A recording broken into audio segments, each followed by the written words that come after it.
In today's show, we take you inside a team selection meeting. Is the unit put there and going, well, guys, we're not getting the ball movement we need?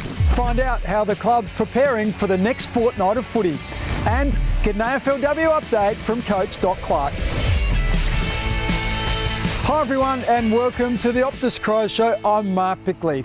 There's one piece of footy news that fans like to debate every week, and that's which players have been selected to line up for their favourite club. An AFL side is announced following a match committee meeting where coaches have the tough task of choosing the best 22 players to take on their upcoming opposition. We've been given exclusive access inside the Crows football department to get a rare look at these important discussions.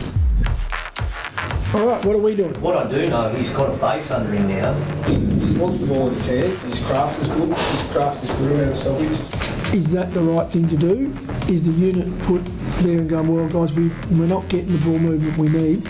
Match committee is made up of obviously the line coaches, development coaches. What we're looking for is a representation from our development coaches as far as how our younger guys are going or our players normally play in the SANFL. Most of our coaches get out to those games as well, so it's coming together there with the decision around who's putting their hand up and who deserves to play at the higher level, and then also comparing that to how we're performing at that higher level. Had a little think, Mick, had a good couple of meetings, good chats. Are you comfortable? Are you comfortable? You've watched the last month. It's all about discussion. It's about no idea is wrong. Throw up what you feel, how you feel the group's going. It's all about making us better, and some of that's not necessarily all on form. It's about the balance of the side. If we're looking for more run from half back, how do we create that? Siegeman with a back pedal. That'll work. Smith got it back again. Down to 40 seconds. Siegeman's had a couple of chances. Breaks through Gleeson. Loads up. Goes long. Throw goes off. If we're looking for more size in our forward half, who do we go to get that as well? Blasted long. Full forward. Tess. We're spending a fair bit of time looking at what balance we've got within our group, both of experience versus youth, also run versus contest. It's constantly looking at those dynamics and working with them, bringing some youth and experience. You prefer the first one? Yep. Oh, I just think not dominate and sit about.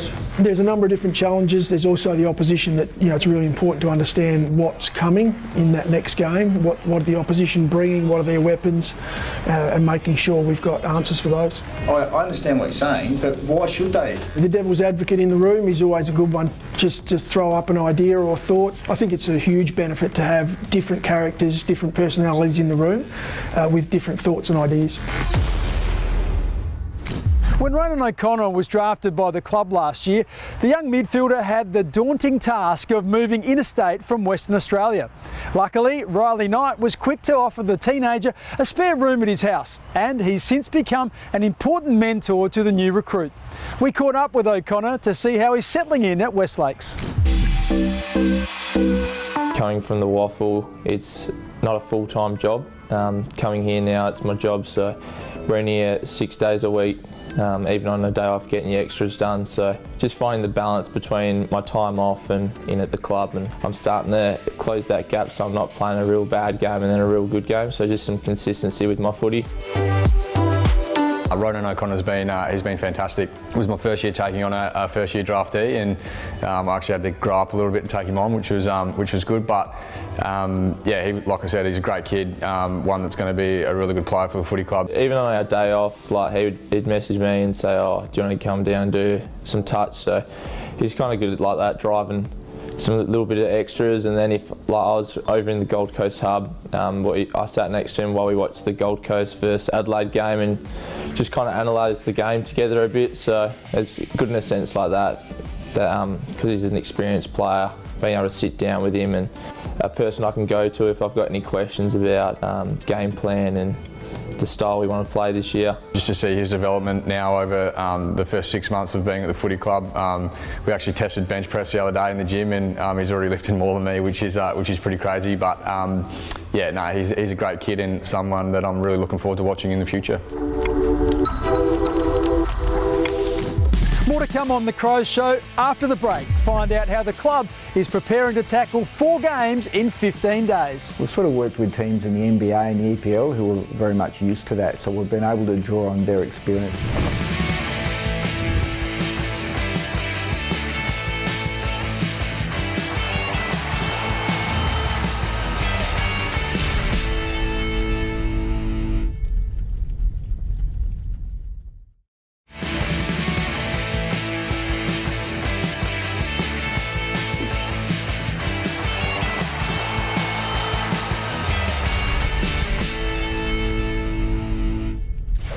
Welcome back to the Optus Crows Show. I'm ALANA Smith. Well, the AFL is about to embark on a challenge that the competition has never seen before. 4 rounds have been scheduled to be played over a 20-day period. While the draw is different for every club, the Crows are set to compete in 2 games a week. Their high-performance team has been hard at work developing a training schedule that will suit the tight turnaround. We had a chat to the head of science and medicine to find out how the club is preparing for the next fortnight of footy.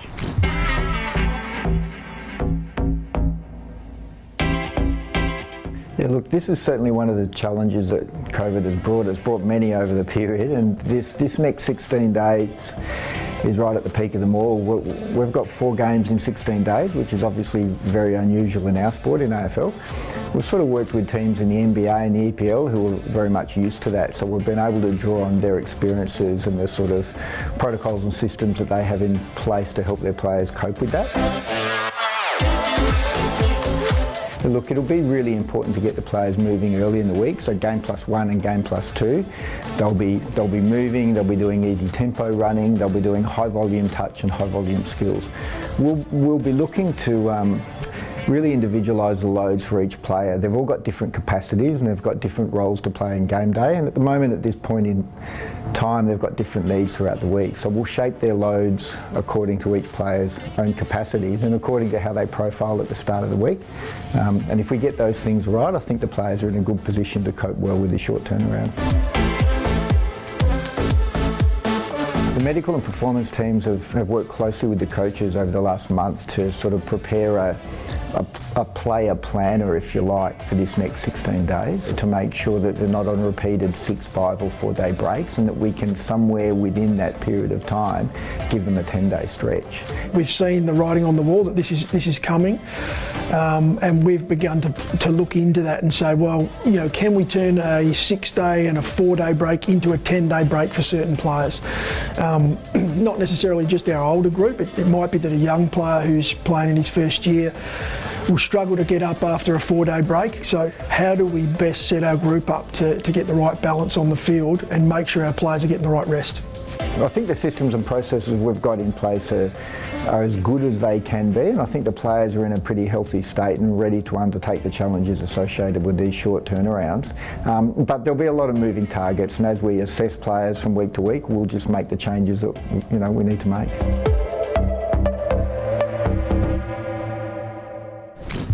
And to catch up on all the latest Crows news, visit afc.com.au. Connect with the club via their social media accounts on Facebook, Twitter and Instagram, and follow at The Crows Show on Twitter so you don't miss out on any of our footy stories. Well, in 2019, football commentator Wayne Carey was named the greatest player in North Melbourne's 150-year history. But the man known as the King started and ended his football journey right here in South Australia, playing for North Adelaide as a junior before joining the Crows in the twilight of his career. Last season on the Optus Crows Show, we caught up with Carey to reflect on his playing days, and today we're revisiting that story with thanks to Bendigo Bank. And with him, the captain, of course, Wayne Carey, number 18. Carey from the pocket, don't tell me. Oh, Goldie! Oh, that's the goal of the year! What a ripper! Adelaide's just a footy-loving city. They love their footy. I love the fact that they love their footy. I've always loved Adelaide. Being a Wagga Wagga boy, when I first came to Adelaide, it was like New York City to me, but I fell in love with it. It's really, I know Adelaide people don't like me saying this, but it's a big country town. Airball inside, airball, he wants to go back to Carey. Left foot snap. Oh, what a goal! What a goal from Wayne Carey! North Adelaide Adelaide were a fantastic footy club. Both Jarman boys were there, so you know I was just a kid watching these two legends play, and then obviously went on and had great AFL careers as well. The monkey has been laid to rest, and North Adelaide in 1987 have run out magnificent winners. Learn a lot. Michael Noonan was the coach, obviously, of the senior team. Johnny Caulfield was the coach of the under-17s. We won the premiership in 87, the same year as the seniors won the premiership. So we got to, even though it was we were young, we got to celebrate a little bit with the senior team, which was great. Land in the goal square, and well, there you are. 2 goal to Carey. Coming up, we get an AFLW update from Coach Doc Clarke. You know, we'll be looking at talent from across the country in terms of players that have been on AFLW lists.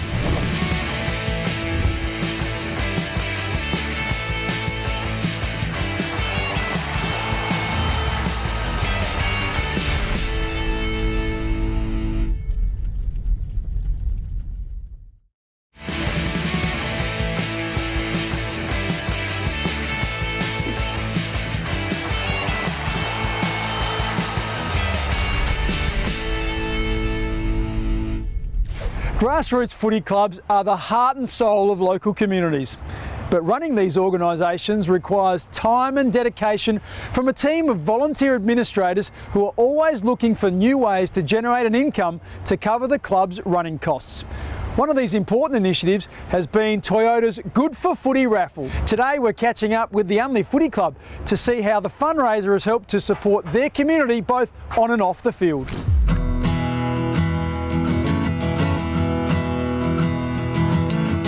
I'm Kane Stewart and I'm the senior coach at the Unley Mercedes Jets Football Club. The club obviously means a lot to me, my family, the players, the people involved, the volunteers, the committee, supporters. It's a home, a hub for people locally, and also gives us an opportunity. We host over 500 members and their families that come to obviously love their footy, and we've got a new development approved recently here.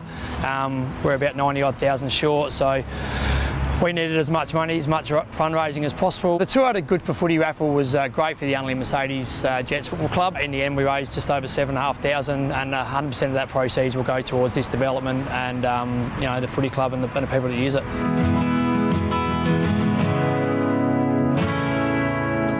Well, I feel like for girls especially, because it's new to, footy's a new sport for girls, and because everyone's got to start at club really, so having the new equipment and new facilities here will help. Having the bar and upstairs above the club rooms is good. Your parents or spectators can go upstairs to the bar and just watch their children play. For supporters and volunteers and committee as well, it's just they do it off their own back. They come down here, they love the footy club, they love the sport. So the freshen up is just going to bring a new lease of life for the people that use it.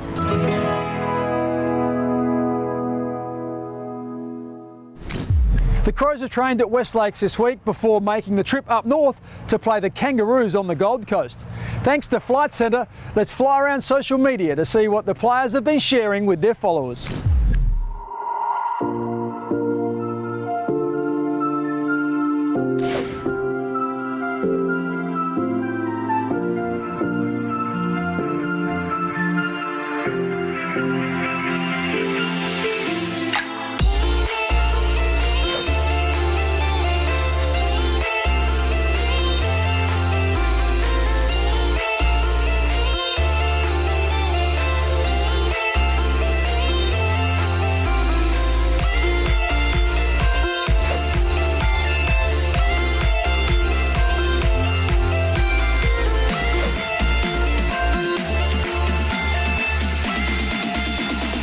The AFL Women's sign and trade period begins on Monday, and clubs are permitted to sign up to 27 players.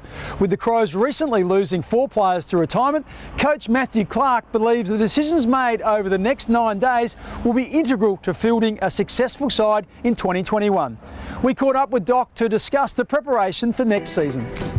Sign and trade period begins on August 3rd, runs for 2 weeks. We'll be looking at talent from across the country in terms of players that have been on AFLW lists. It's a little bit different in the AFLW in terms of players need to have the rest of their life sorted, and if they're not based in South Australia, then that's really tough. But we have a number of players that have been interstate and played for other clubs that may be ending up back in South Australia next year, so we're looking at all those situations. In terms of the list profile, obviously Jess Foley was an outstanding ruck for us, but in some ways we did address that issue last season. We recruited 2 young rucks who are continuing to develop on our list, so we don't have a specific need there, but clearly we're just looking for talented midfielders, forwards and backs. And out the back is this Wallace. Ruth Wallace has snapped a goal. So Ruth came off the list during the season, Ruth Wallace, and then at the end of the season we had Courtney Cramey retired, Courtney Gum, Sophie Lee and Jess Foley. So a lot of experience coming out of our squad. Obviously that's disappointing, but I guess the opportunity is that there's places there now for up and coming talent. A lot of players playing really well in the AFLW at the moment, so it's exciting.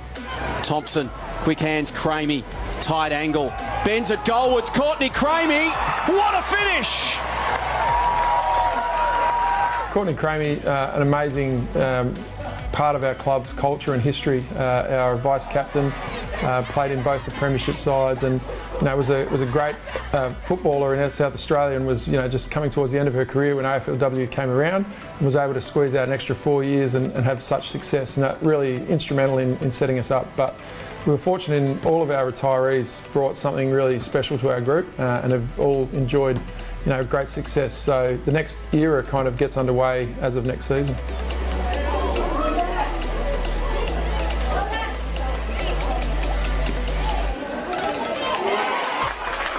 So that's been great for us to have SANFLW in the middle of the year. Previously that's been at the start of the year, so it actually balances our players' year out a little bit better than it has previously. So all of our players, bar about 4 or 5 who've had some recurring injuries, have been able to play SANFLW football, which has been excellent, and the standard has been pretty solid through this back half of the year, with a lot of AFLW players returning from not only the Crows but from other teams across the country. Coming up, it's time for Crows coach Matthew Nicks to answer a question from a fan.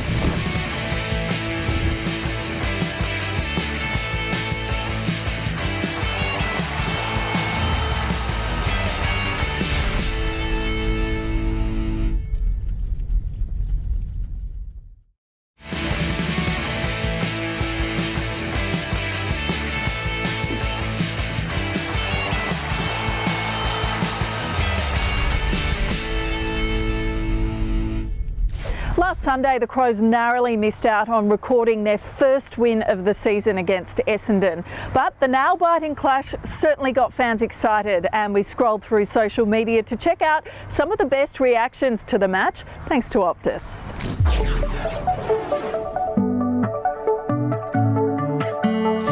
From life-sized mascots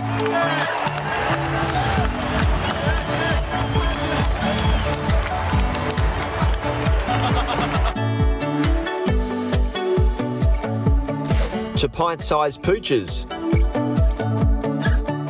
No one could hide their passion for the game, with Crows fans thoroughly enjoying the atmosphere at Adelaide Oval.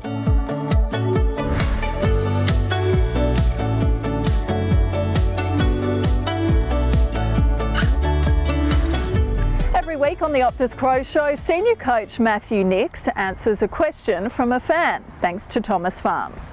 This week's question is from Adam, who wants to know why other teams are looking fitter than the side the Crows have been fielding. Thanks for the question, Adam. It's an interesting one because our work rate's up on the last few years, so it's when you're working is the issue for us at the moment. Unfortunately, we're not working early enough. What we are doing is making ourselves work too hard in defence, but it's 5 seconds after we should be. We're running length of ground, and then we're playing from our back third, which makes it challenging. And so what you see is probably our offence doesn't quite get to the heights that we'd want it to, because we are fatigued from defending a lot. But that's our work on, and we're not hiding from that. Sometimes you can look fatigued due to the fact that you've been defending the whole time. Thanks for joining us today. I do hope you enjoyed the show. Don't forget you can keep up to date with all the latest Crows news at afc.com.au and by following the club on Facebook, Instagram and Twitter. Stay tuned to Channel 7 for the Crows clash against North Melbourne on the Gold Coast and enjoy the rest of your weekend. It's bye for now.